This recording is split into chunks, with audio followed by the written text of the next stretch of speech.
Friends, welcome to my channel ಸ್ಮಿ Janvi blog. ಹೇಗಿದ್ದೀರಾ ಎಲ್ಲರೂ ಚೆನ್ನಾಗಿದ್ದೀರಾ ಅಂತ ಅನ್ಕೊಂತೀನಿ. ಯಾರೆಲ್ಲ ನನ್ನ ಚಾನಲ್ಗೆ ಫಸ್ಟ್ ಟೈಮ್ ನೋಡ್ತಾ ಇದ್ದೀರಾ, ಪ್ಲೀಸ್ ಸಬ್ಸ್ಕ್ರೈಬ್ ಮಾಡಿಕೊಂಡು ಬೆಲ್ ಐಕಾನ್ನ ಕ್ಲಿಕ್ ಮಾಡೋದು ಮರಿಬೇಡಿ. ನಿಮಗೆ ಫಸ್ಟ್ ನೋಟಿಫಿಕೇಶನ್ ಸಿಗುತ್ತೆ ನಾನು ವಿಡಿಯೋ ಅಪ್ಲೋಡ್ ಮಾಡಿದ ತಕ್ಷಣ.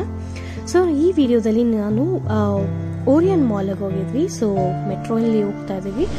ಮೆಟ್ರೋ ಟಿಕೆಟ್ಸ್ ತಗೊಂಡು ಮೆಟ್ರೋಲಿ ಹೋಗಿ ಓರಿಯನ್ ಮಾಲ್ ಸುತ್ತಾಡ್ಕೊಂಡು ಬರೋಣ ಅಂತ ನಮ್ಮ ಫ್ಯಾಮಿಲಿ ಎಲ್ಲ ಹೋಗಿದ್ದೀವಿ. Please do subscribe. ಎರಡು ಒಂದೇ ತಗೊಳಮ್ಮ.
Hope you all enjoyed the video. Please do subscribe and share it with your friends and family. Thank you so much. Thank you for watching. See you in the next video. Thank you.